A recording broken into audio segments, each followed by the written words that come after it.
Hello and welcome to Full of It. For this video, I am joined by David from Britpop Buzz YouTube channel to present our top 5 albums from 1989 to 1999. So if you're into all things Britpop and love 90s indie music, check out Britpop Buzz with the link below.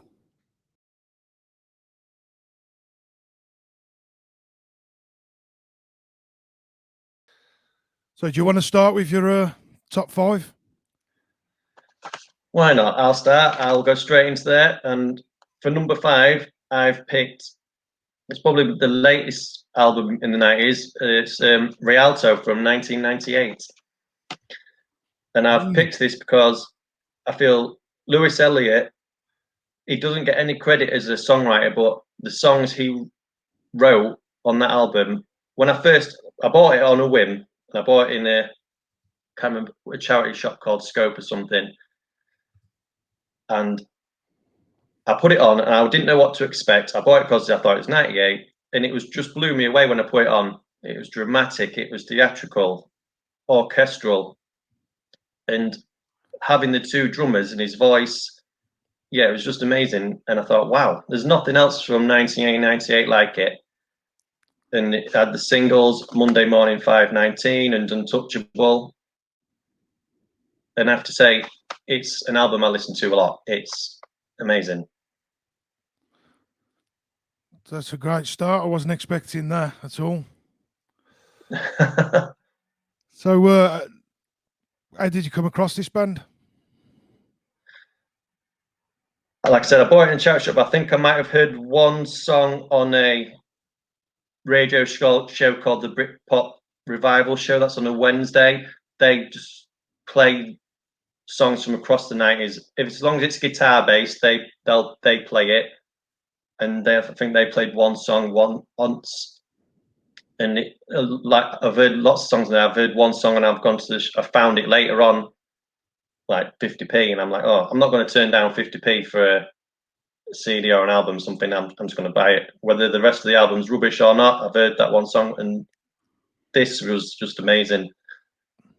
I think it's better than the Manics album from '98. I think it's better than the Pulp album from 1998. It's better. It's better. That's a great album, mate. Wasn't expecting that at all. So my number 5 is The Verve, A Northern Soul. So reason I've picked this, I didn't want to put in then. I nearly said which one. A Northern Soul. I prefer this far more than Urban Hymn. As every song's a cracker. It's absolutely fantastic. This Is the Music is one of the singles they released. On Your Own, History. They're all great tunes. It's quite a psychedelic album as well. As I say, it's not the most obvious Verve, but I think it is their best. And I think it was the last album of the original lineup. So this was released in 1995. So, and it's even got Liam Gallagher clapping in one song, which I think it's History. So we've got Liam Gallagher. I didn't actually know that. He's hand clapping in there. Yeah. So, but yeah, it's a great album. Love it to bits. Listen to it all the time. With Urban Hymns, I think I don't know if some of the songs on there on that album was overplayed, and that's why I know more of my favourite album. But as I say, from start to finish, the album's just a brilliant, beautiful album. It's very psychedelic. Couple of slow tracks on there that warm up, but I think this was probably the Verve at their best. At the height, at the best, yeah. Yeah, definitely.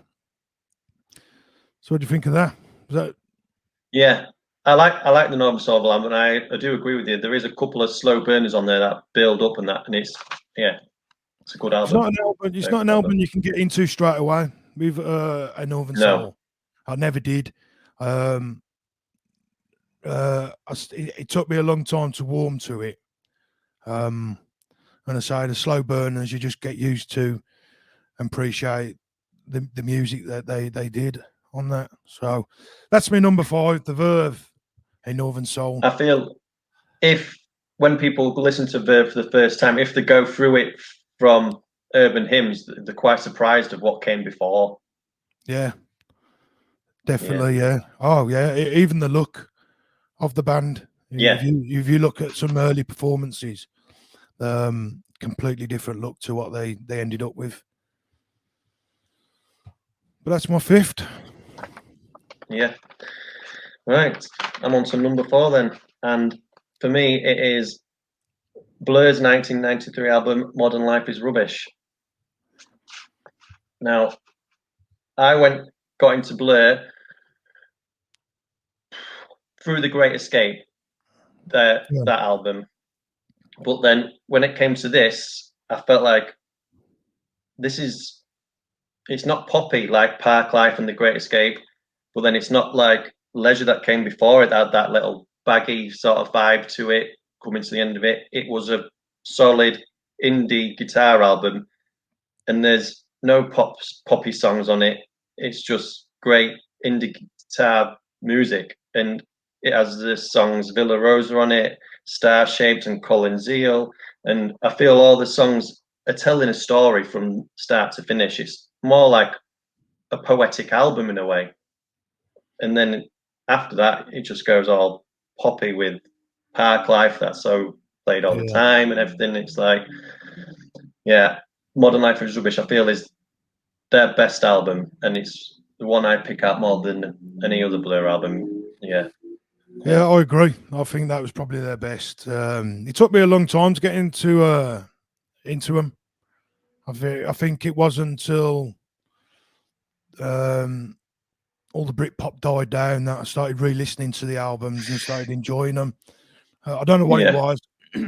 Nothing to do with Oasis, because I didn't really listen to Oasis that much through the 90s.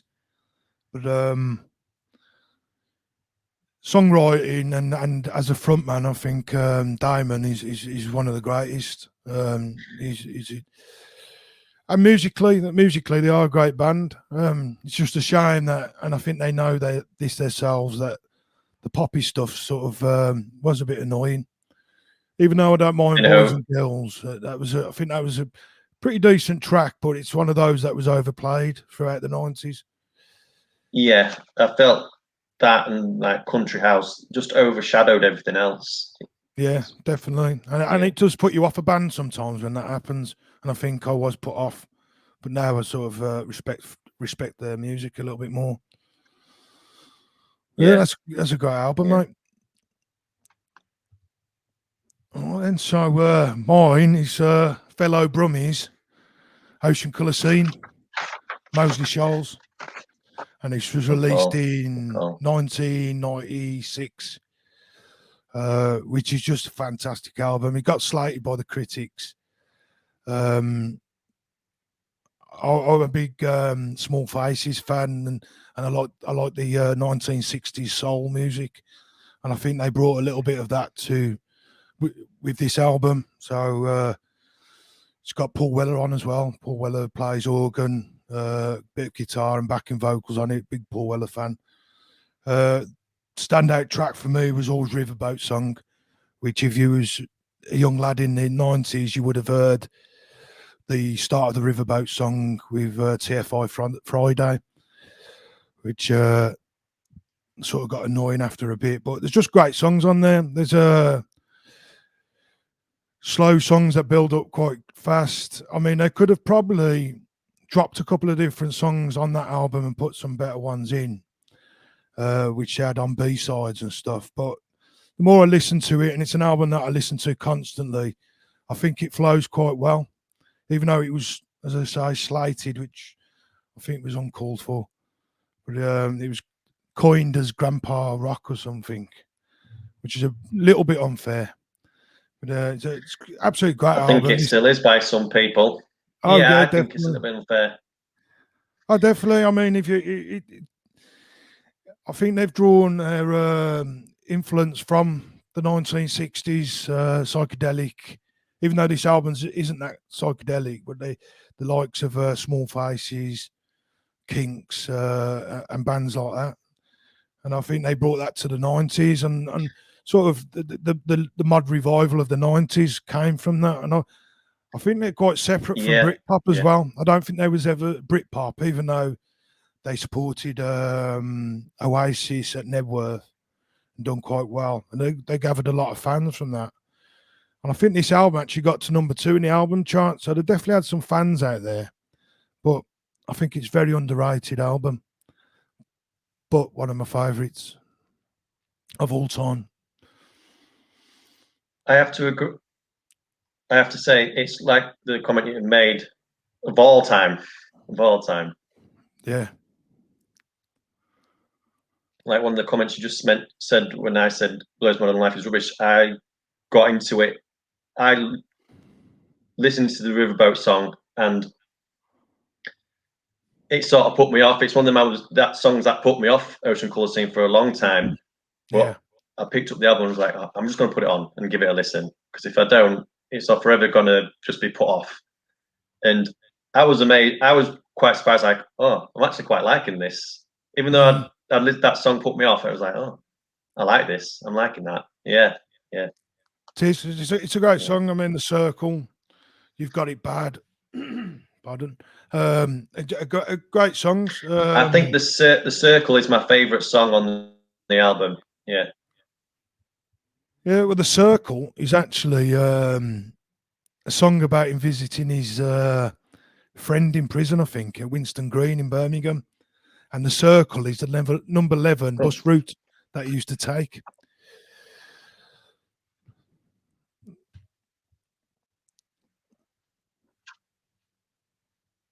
All right. So, yeah. So they used to live up the road from me as well. Right. That's not the reason I like the album. I mean, they could have came from there. No. But yeah, I think he's a great vocalist. Say that album. It's in stark contrast to the first album. Yeah. It's miles away. It's like you could have picked and put them 2 different complete musical categories from across the world. It's like, yeah, completely. I think the first album was 1991. I'm not sure. Yeah, it was. Yeah, round about So 1991, and they never released Mosey Shoals until 1996. So that's quite a big gap. And I think the first album, they was big fans of early indie music like the Stone Roses and stuff like that. But yeah, completely different albums. You'd think there was different bands. Same same sort of vocals. And I remember watching some documentary, and it said they took a long time to find their actual sound, and I think they did with Mosey Shoals. And I think the follow-up album after that, Marching Already, is a great album as well. Some really nice bass tracks on there. And, Simon Fowler, one of my favourite vocalists, frontman, and Craddock, just a fantastic guitarist. And then there's Oscar, which is I'm a drummer myself, and I use that loosely. And Oscar's just a fantastic drummer. I've watched them live that many times, and there's not much difference between the CD quality and the actual live performance. It's just an absolutely fantastic band. So that's what is that, number 4? That was of mine. That's number 4, yeah. Right, I'll move on to number 3 then. And this number 3 could quite easily have been my number 2, and it's Cast and All Change from 1995. And I've picked this one because I have a memory as a child of being in the backseat of my car, and the radio was on, and it's Viking FM. And you know, on the radio, you sometimes get that 3-song section. So we're going to play 3 songs now, and they tell you what 3 songs are. And I always remember it went China in Your Hand, Mr. Big with what's the song? Be With You, and then Cast Walk Away. Now I don't know, it must have been around 96. And Walk Away is the song that I always remember from that trio of 3 songs on Viking FM, and I remember being sat in the back seat, the window open, and the sun coming in. And it's Cast that got me into the 90s music and everything. And I remember picking the album up for the first time years later when I'd grown up or whatever, and I was like, I remember that song, and I come home and put it on. I was like, wow. And it just got me into everything. It opened all the doors, if you, so to speak. And it was the first album in my collection. And I think John Power, now some people might say, oh, it's just the second Lars album. I don't think it is. I think John has his own writing style that evolved. Yeah, it might have got a little bit from the Lars, but the punchy songs on the album, Sandstorm and All Right, and you've got History and Fine Time and The Slow Walk Away. It's just great. I think the album's amazing from start to finish. It's just. Yeah, I wouldn't say it was. They had that Liverpool sound like the Lars did. Yeah. Having same band members within Cast probably eludes people to think that, but yeah, I think it was a completely different band. But they had that Liverpool sound, and he's Yeah. I think with both vocalists, they had a strong accent that driv through the actual vocals as well. Yeah, great album. I nearly chose that myself. I had a chance. I got a chance to see Cast 4 years ago at Minehead, and absolutely blew me away. The chills I had from his voice, which was so strong, the memories that flooded back from that gig, they're absolutely fantastic. And with Cast, I think they're overlooked sometimes of a great band they actually are. Yeah. As you say, Sandstorm's probably definitely one of my favourite tracks of theirs.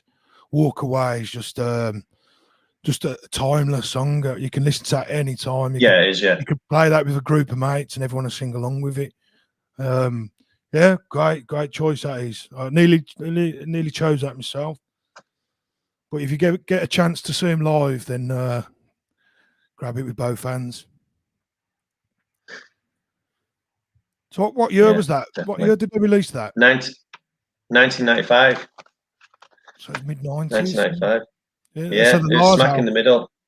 The Lars album was 91, wasn't it? They only released one album. I thought, it was just the one album. I thought it was 1990 or tail end of 89. I thought it was 1990. Maybe I'm wrong, but yeah. They said they never finished that Lars album. They finish it. The drummer now plays. The drummer out of Lars plays for Noel Gallagher now. Oh, right. I think he still does, yeah. So yeah, talented drummer. Yeah, and well, I read that John Power was actually started writing the songs for this album when he was still in the Lars. He was sat in back rooms because he was fed up of waiting for the Lars. So, singer's name's gone off the top of my head now, and I should know it just like that.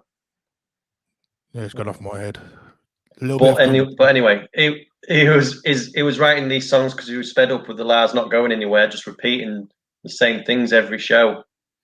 So, yeah.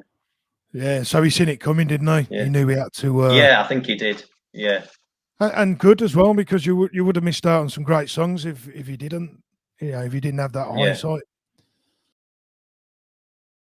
Nearly chose that myself. So where am I? So this one's this one. A lot of people are not going to like this album, but it. I loved it from the day I brought it. I remember buying it, and it's Happy Mondays, Bummed. And I remember the day I was a young lad, and I walked into the record shop, and I says, "Can I get Bummed by Happy Mondays, please?" Which I found comical. But I know a lot of people hate this album, but it's what can I say? It's messy music that I love from it, and this was released in 1990, so quite early. I think this was their second album. Yeah, it was their second album. It was actually 88, so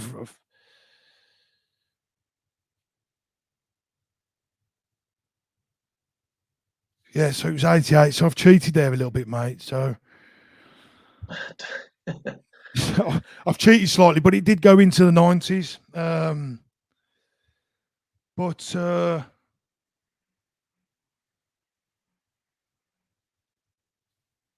I don't know what it is about the Happy Mondays, but I just can't get into them. I've never listened to Bummed. I don't know if it's the songs that I've heard. I'm just like, oh no, I can't. I can't listen to it for more than 2 minutes. I'm like, no, do my head in. Don't know it's what it is. it's an hard album to listen to. I don't know if it's because I grew up with it. Because I've just noticed I did replace that album with a different album because it was 1988. But I'll go with the bum with the Happy Monday now anyway. But I did change it. I could see myself scribbled it out. But Oh right. so I won't tell you what the other one was. Yeah, but I actually changed that when I found out it was 1988. So yeah, I think I've cheated a little bit there, but still, yeah. If you listen to Lazy Itis and Mad Cyril and stuff, it's just a really messy, swirly album, and it's another band I got to see live. And I think some albums, if you get early enough, you grow up with them, don't you? And I think that's what I did with this album. It Yeah. just reminds me of so many different things. I was quite a young lad when I brought it, and I think that's basically what it is. It's not many Happy Mondays fans' favourite. Obviously, Pills, Frills, and Bellyaches is, but for me, it was just a great messy album, and it annoyed a lot of people. I like some music that annoys friends or even family members, and this one did. They could never get it. I can't say any more than that. It's just one of my favourite albums. I think it's just something that I grew up with. Yeah. I had a feeling you wouldn't like that one. When it's got songs that you love, you don't. No, I can't. I don't like it. I don't know if it's his voice or seeing him on the. I think the song Kinky Afro. It's the one that I think of, and I'm like, I can't. No, it's off. And I see other people listening, singing to it, and I'm like, oh no, I can't. Yeah, well, that's Pills, Frills, and Can't. Bellyaches. That Can't do it. one. That's Yeah, that's the other one. Yeah, Mm. I've not gone past it. I can't get past that. I think you probably miss Yeah. it. So if you can't take them straight away, probably you will not be a fan of Happy Mondays. And I'm quite aware that a lot of people uh, can't take to them. It's a bit like the Streets in the early noughties. You either could listen to them or you Yeah. couldn't listen to them. And I think the Happy Mondays are like that. And I think they brought a little bit of fun as well to music. They never took themselves serious, obviously. And I think Bummed album was before they actually got smashed on drugs, even though it sounds like they was smashed on their heads when they did this album. But I think this was the last time you got the Happy Mondays sort of doing an album sober. And I could be wrong there, but I think by the time they moved on to Pills, Frills, and Bellyaches, it was all starting to go downhill for them. I'm going to write it down and I'm going to listen to it. I'm going to go away. Listen to I'm it, going to go listen to it Don't moan at this me if you week. don't enjoy Before the it. end of this week, I'm going to listen to it. Yeah, just give it. You've got to give it at least three tries, and you'll probably shake your head. But as I say, it was an album that I grew up with, and I just started adoring, and I've just carried it through life, and it's one I Yeah. put on. It's one I put on, and it makes me smile, even from the start. The first few lyrics on there, it just makes me giggle a little bit, and I think if an album can make you smile, but I am aware of how messy it is. So yeah, I think that was my third, and I cheated a little bit there, but still I'm a lot older than you, so I'll Who's probably your number three? Your three? We'll let you off. We'll let you off. Yeah. Right. I'll move on to my number two then. And I think you probably think this is going to be my number one, but it's not. It's at number two, and that is the Menswear album, Nuisance from 1995. Shocking. I would have put money on that would have been your number one. And I knew you would. I knew you would. And it's because I know the band was just thrown together and they just came one day that was there, and 6 months later it all imploded and there was all young kids and everything. But when there was together and there was on TV, they weren't afraid to say what there was. There was on TV saying, yeah, we are the greatest Britpop band in the country. We are doing this. We are singing Britpop. This is what we're all about. And for that brief moment, that brief time period, 95 to 96, then they climbed to the top of the mountain. They were singing on smash hits. They had their album and the singles out. And they shouted out about being the best Britpop band around. And if you look past the song Daydreamer, which is the one probably most people remember out of any songs that they released, there are some good songs on that album. There's Sleeping In, and there's the ballad Being Brave, and then there's the more serious songs towards the end of the album, like Piece of Me. And I feel it's just overlooked sometimes when people go straight in for the Oasis's, Blurs and Pulps and Suedes, and they're just that in that forgotten time bubble because there's bigger albums around generating more money.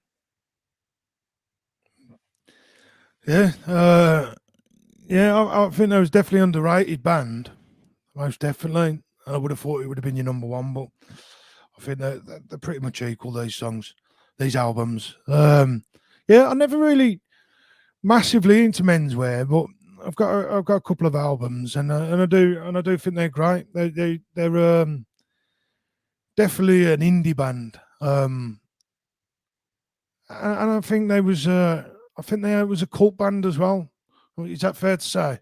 Yeah, I think it is. Yeah, I think it is. More than the mainstream. They had sort of a big year, didn't they? They did, and I think a lot of people hate them with the passion. They hate them, and I think they don't get a fair crack of the stick sometimes. I've seen a lot of hate for them, and it's like there's no need for it. No, definitely not. Yeah. There was definitely a cracking band. And definitely worth listening to. So, what got you into menswear?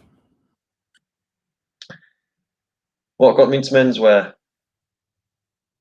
I have had a couple of conversations with the singer Johnny Dean on Twitter, and I think one of his tweets popped up, and it wasn't one of my first choices whatsoever. And I was like, "Oh, I've not actually heard this band before," and I didn't have a massive conversation with him. It was all like, "Oh," he was like talking about something else, like promoting some of his songs and that. I was like, "Oh, I'll go away and have a listen." And I went, and it was literally then I went away and found it up the street in a Help the Aged or something, and it was with a Supergrass album, and I can't remember what the other one was, but there was all there. And I come home just like I did with the Rialto one, and it was like, oh wow! I was only talking to him the other day in the same sort of conversation, and it's like, oh. So then I've gone out and I've got the box set release from last year, and I'm still on the hunt for an original copy of the second album, but that's hard to come by nowadays. So, is it really? Yeah. I don't know. It was only released in Japan. Oh, gosh. It never got a UK release, so it's like, oh, unless it comes up on eBay, someone in Japan selling it, or yeah. I think I've got a bootleg album of theirs. I'll have to check that out, see which one that is. Yeah, I've got the second album. Like it came in a box set that they released last year, but did I see you do a video on menswear recently? Yeah, but it was the unbox it, with me actually opening it and going through it. Yeah. You're quite careful with that one. Definitely more careful than I would be. It don't come out now. Now it's all transferred digitally. It don't come out. Yeah, well, I do the same now. I put mine digitally. I've ruined too many CDs, and I regret it now. So yeah, that's a great album. My number two is going to be an obvious one, but and I don't think you're a fan of these either. Is In Spiral Carpets. Life. I am actually. I like In Spiral Carpets. One of my favourite I think bands. One of my favourite bands, and this was their debut album, released in 1990, and probably their best album. I got to see them live. I got to see them live 91, and then I went to see them live for a reunion 2002, I think it was. Even got to hug Tony Hingley, oh yeah, which he came back for another hug. So yeah, I absolutely adore this band. As soon as I got the album, it's quite fast, slightly psychedelic. It was quite different to anything that I had at the time, so I would have brought it in 1990 as well, and just became a great fan. The only song that sort of grates me a little bit is "This Is How It Feels." And I think that was overplayed by everybody, even including myself. And if I ever put the album on, all my friends used to ask for that song. It started to annoy me. But you got songs like "She Comes in the Fall," "Directing Traffic," "Move." They're all absolutely great tracks.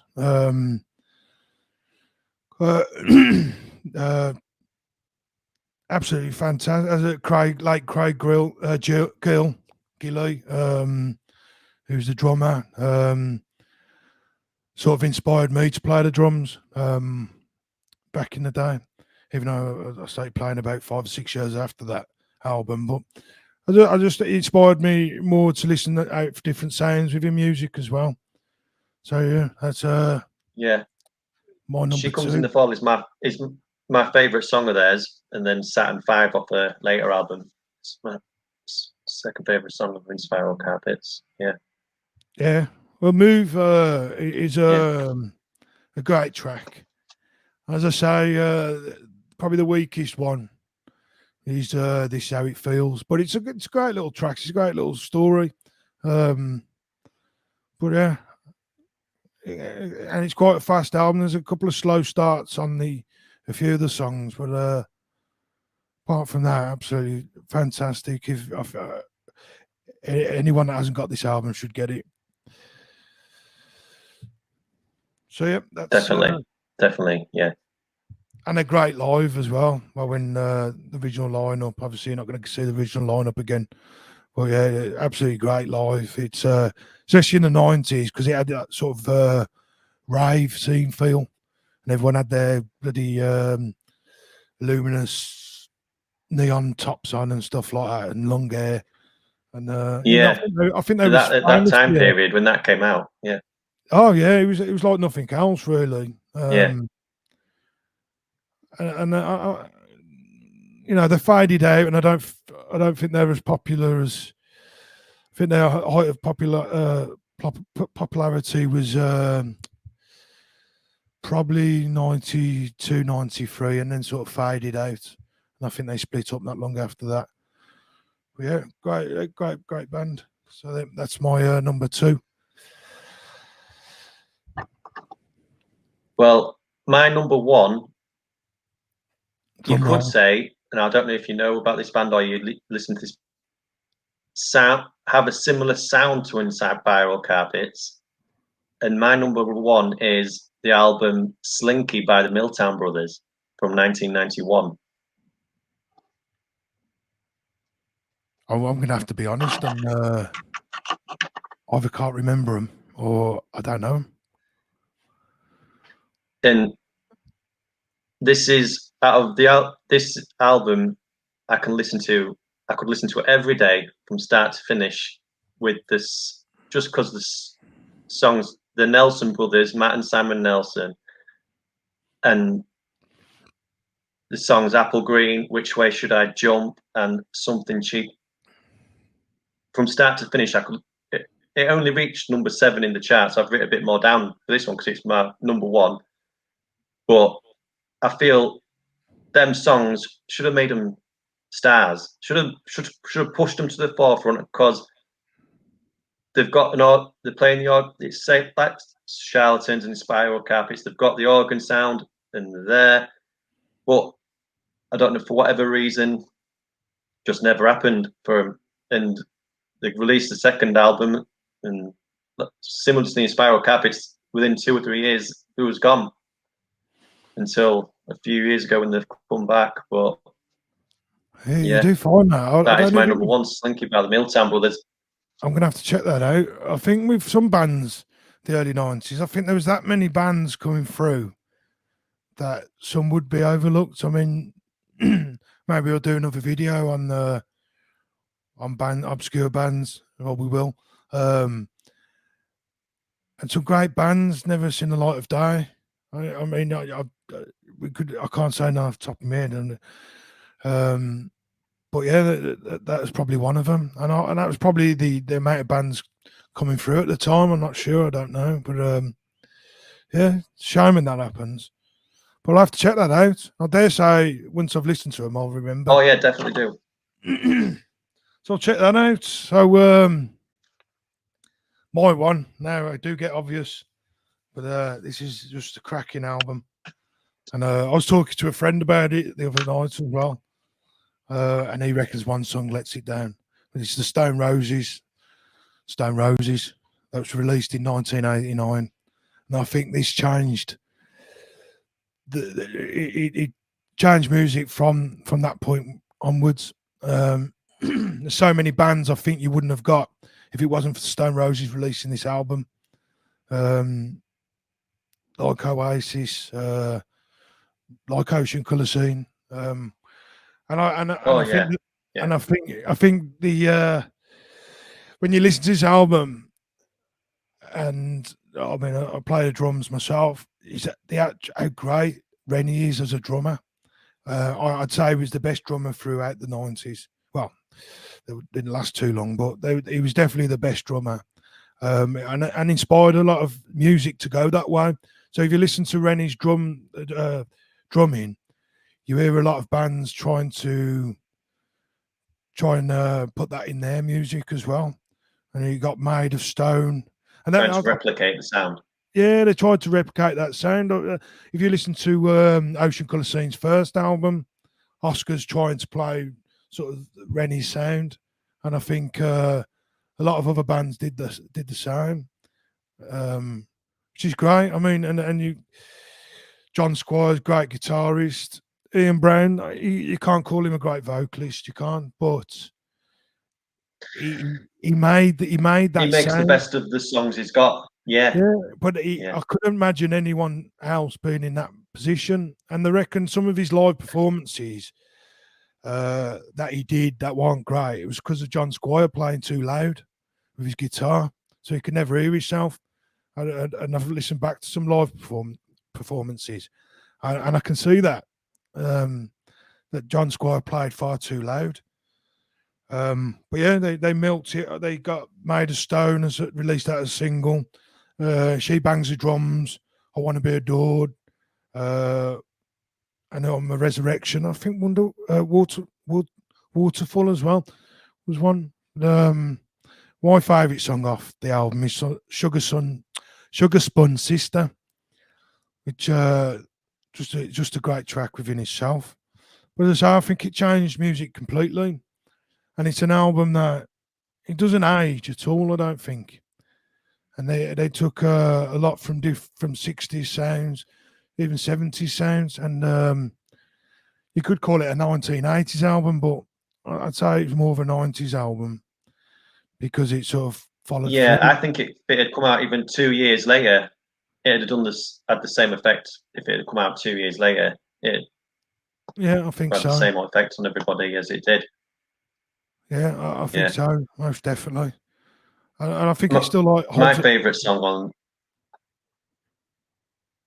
Yeah, it still holds up. My favourite song is Made of Stone, and I was a latecomer to Stone Roses. I listened to a lot of 90s music, and everything seemed to go back to them. And at one point, I was just like, right, I'm just going to have to go all the way back, sort of back to the beginning. I'm just going to have to go all the way back and listen to it and see what people are saying all the time. And I've got it.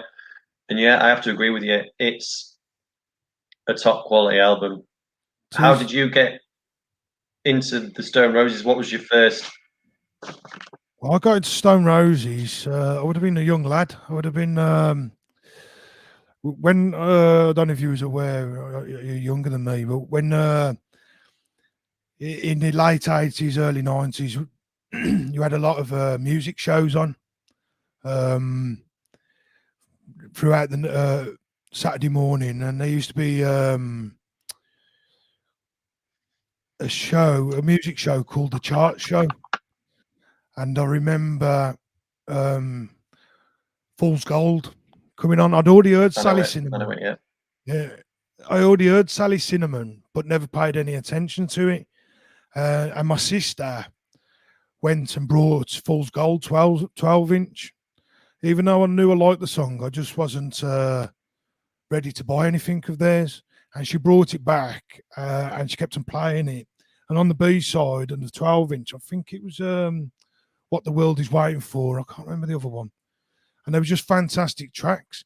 And I thought, this is different. And you got to remember that around about 89, you still had Kylie Minogue and Jason Donovan and I think the not Backstreet Boys, some boy band from America. And they were sort of dominating everything.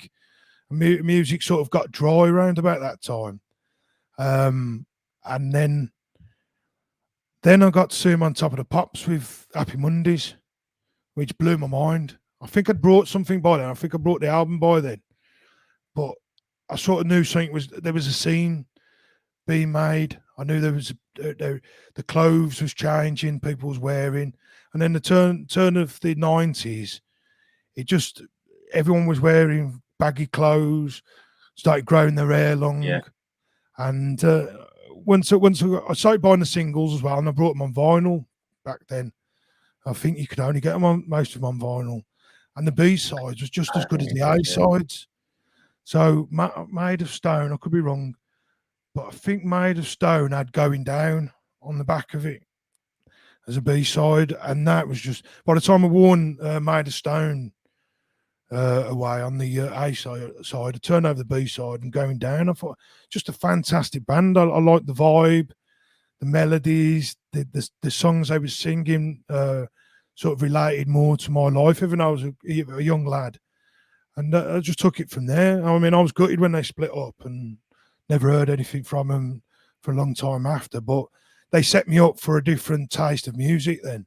So I was looking out for the Charlatans, in Spirals, all that stuff, getting into the indie scene, even like a little bit of rave music as well, which I quickly grew out of. But you could taste that there was something in the air, there was something different that was happening. And I think that's what Stone Roses gave us. So really, it's thanks to my sister buying the 12-inch, and then I took it from there. Well, so yeah, well done to your sister for introducing you to that sound. Thanks, Michelle. I don't think she became a massive fan of them herself, but Fool's Gold's quite different, and that wasn't on the album, you see.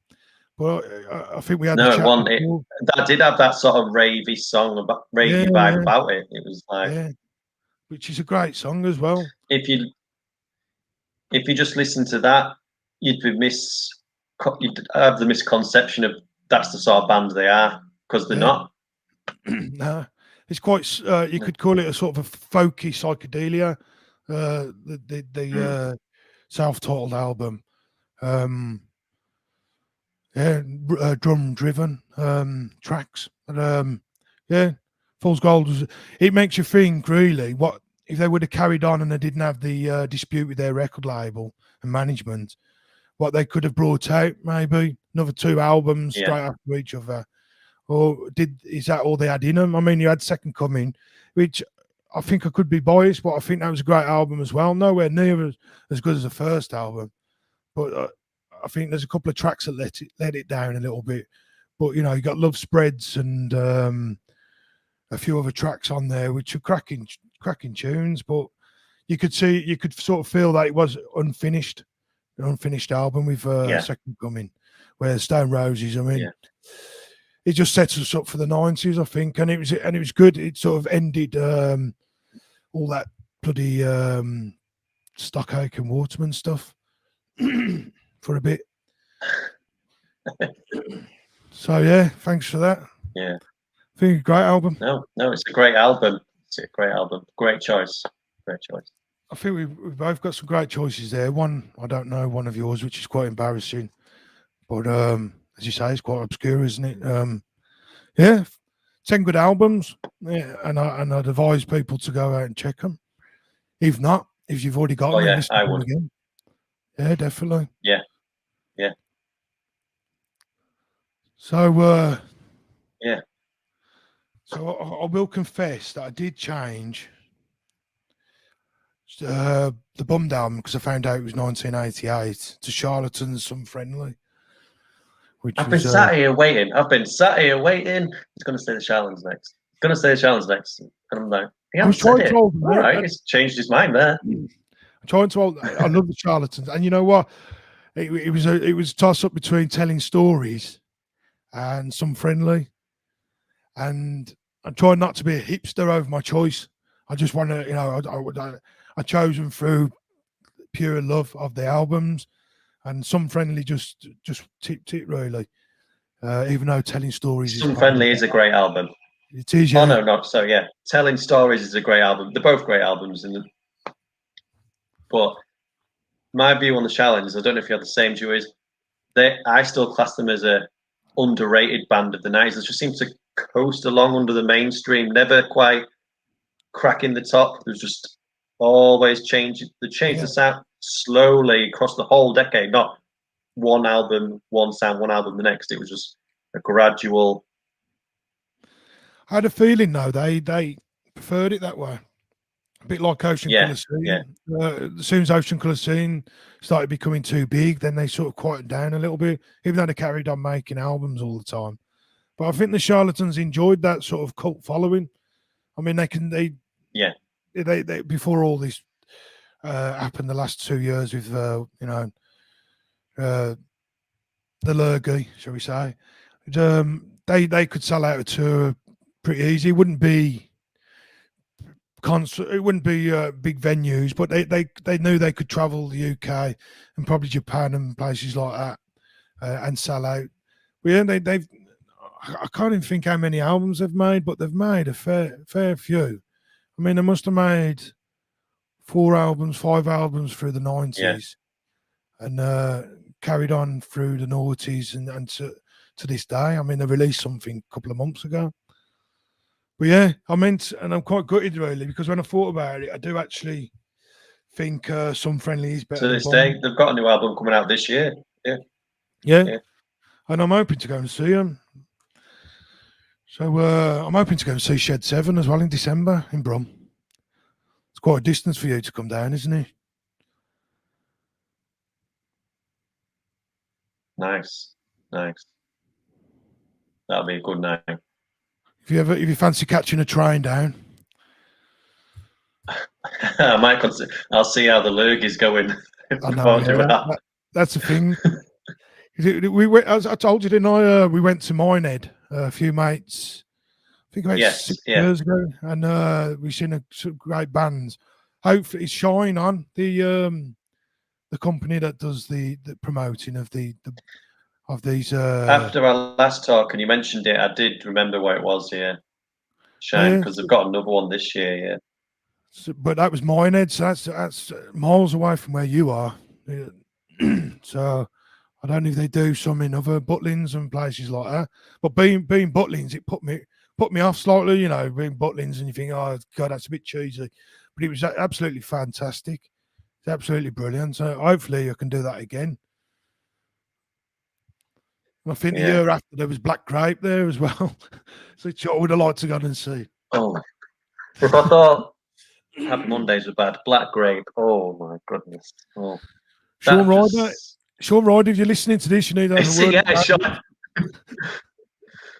I think he's a funny guy when he's not singing. I watch him on telly and he's funny. I laugh, but when he's singing, it's like no. I think my love for him is growing up with them, going to see him live. Yeah. Rose tinted glasses sort of thing. But I do listen to their songs and I do smile and I do get a little chuckle and stuff like that. So even to this day, especially with Bummed. I mean, the title in itself, So if an album could do that, then it's worth, keeping as one of your Yeah. favourites. But as I say, Oh, it was a toss up between the Charlatans and Happy Mondays.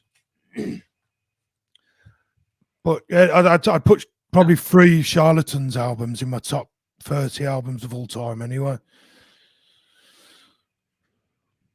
So we could probably put that in that'd be a one big of our countdown. different videos. We could probably talk about the Charlatans as one of side of Yeah. obscure but overlooked.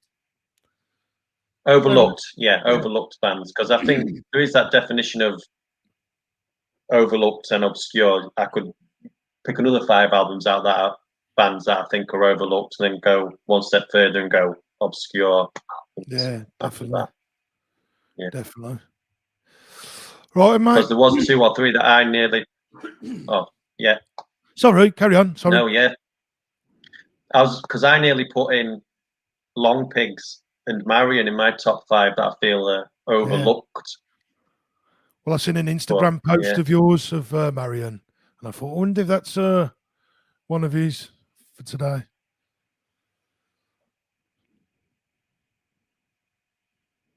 I don't remember doing that. Maybe I have. Yeah, can't remember. I'm sure you have. So yeah, mate, fantastic. Yeah. I think we'll end it there, and Yeah. well, thanks for joining me. No, thank you. No, thanks. It's been a great video, and I hope people watch it to the end and I've been really enjoyed this chat. It's been really good. Yeah, and anyone in the comments, let us know what your top 5 is. Oh yeah, please. Any comments, leave them below. Be great. Really interested to see what people have to say about the bands we've chosen. Yeah, well, I don't get many comments, so just a comment to do, people. Yeah, and I don't get many comments at all.